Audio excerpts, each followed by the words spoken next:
قیام اللیل جو ہے اسے فرض نہیں ٹھہرایا تطوع. قرآن مجید میں بھی اس کا کوئی ذکر نہیں. احادیث میں اس کی تشویق و ترغیب پوری موجود ہے. ایک اور حدیث بھی ہم بعد میں پڑھیں گے اس پر. اس کا پس منظر کیا تھا کہ اس کو چھوڑ دیا گیا. اب ظاہر بات ہے مسلمانوں میں کمزور بھی ہیں, مسلمانوں میں وہ مزدوری کرنے والے بھی ہیں. روزہ تو فرض ہے ان پر, چاہے مئی کا مہینہ ہے اور گندم کاٹنی ہے, روزہ تو پھر بھی رکھنا ہوگا, یہ سب کچھ. لیکن یہ کہ رات کو پھر کھڑے رہنا ان کے لیے, جاگنا ممکن نہیں, لہذا ان کے اوپر یہ چیز فرض نہیں. حضور نے تراویح کی نماز یا قیام اللیل نہ اسے فرض قرار دیا, نہ اس کے بعد جماعت کوئی اہتمام کیا مستقل. صرف 3 راتیں آپ نے جماعت کروائی ہے, اس میں 8 رکعتیں آپ نے پڑھی ہیں کہ جو آپ کا معمول تھا تہجد کا وہ پڑھی, اور تہجد کے وقت ہی جماعت کرائی ہے.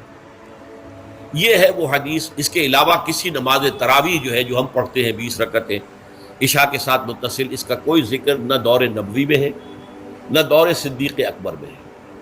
یہ دور حضرت عمر کی خلافت میں ہوا ہے, اور ہم نہیں کہہ سکتے کتنے سال کے بعد ہوا ہے. حضرت عمر رضی اللہ تعالیٰ عنہ کی خلافت کا دور جو ہے وہ تو 10 برس ہے. ہو سکتا ہے 5 برس کے بعد ہوا ہو, 6 برس کے بعد ہوا ہو, 12 ہوا ہے ان کے عہد.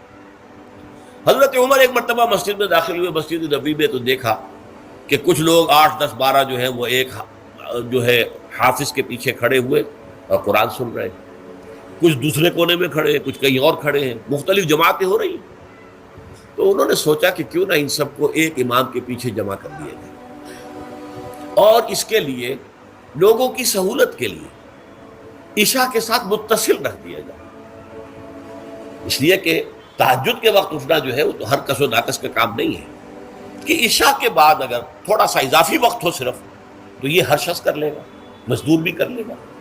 لہذا آپ نے یہ نظام تجویز فرمایا کہ عشاء کے متصلاً بعد 20 رکعت نماز پڑھی جائے اور ایک امام کے پیچھے پڑھی جائے. یہ گویا کہ اجتہاد ہے حضرت عمر رضی اللہ تعالی عنہ. اس کو آپ نے خود بدعت بھی قرار دیا, لیکن بدعت حسنہ. بدعت کس اعتبار سے؟ لغوی اعتبار سے, نئی بات, اس لیے کہ حضور کے زمانے میں نہیں تھی, تو یہ اس طریقے سے ایک نئی بات ہے. لیکن یہ بات چونکہ بہت اچھی ہے, بہت عمدہ ہے. آپ جب یہ نظام چل پڑا تو ایک دن مسجد میں آئے, دیکھا کہ بڑی بھری مسجد ہے, صحابہ کھڑے ہیں اور ایک امام کے پیچھے قرآن سن رہے ہیں. آپ نے فرمایا نعم البدعۃ ھذہ, یہ جو ہم نے نئی بات شروع کی ہے یہ بہت اچھی ہے, بہت عمدہ ہے. اب یہاں سے فرق واقع ہو گیا. ایک تو اہل تشیع جو ہے وہ تو ویسے ہی حضرت عمر سے بہت دشمنی رکھتے ہیں, عناد رکھتے ہیں, تو حضرت عمر کے اجتہادات سے انہیں نفرت ہے, انہیں دوری ہے, چاہے وہ کوئی سا بھی حضرت عمر کا اجتہاد ہے. ہمارے ہاں اہل حدیث حضرات بھی در حقیقت حضرت عمر یا کسی اور خلیفہ راشد کے فعل کو وہ سمجھتے ہیں کہ یہ ایگزیکٹو آرڈرز ہیں, یہ ہمیشہ کے لیے نہیں. حضرت عمر نے اپنے دور میں ایک نظام قائم کیا, ان کے دور کے لیے ٹھیک تھا, یہ ہمیشہ کے لیے نہیں. ہمیشہ کے لیے وہ 8 ہی رکعتوں کے قائل ہیں, وہ تہجد والے. لیکن اس میں بہرحال انہوں نے بھی خود یہ اضافہ کیا ہے کہ وہ 8 رکعتیں وہ عشاء کے ساتھ متصل پڑھتے ہیں, تہجد کے وقت تو نہیں پڑھتے. اور حضور نے تو صرف 3 روز جو ہے وہ کرائی تھی جماعت, وہ لوگ 30 دن یا 29 دن پڑھ رہے ہیں, تو اضافہ تو انہوں نے بھی کر دیا, تو نظام میں تبدیلی تو ہو گئی. لیکن اہل سنت جو کہلاتے ہیں, ہمارے جو 4 جو ہیں, جو ہمارے مسلک ہیں, حنفی, مالکی, شافعی, حنبلی, ان کا اتفاق.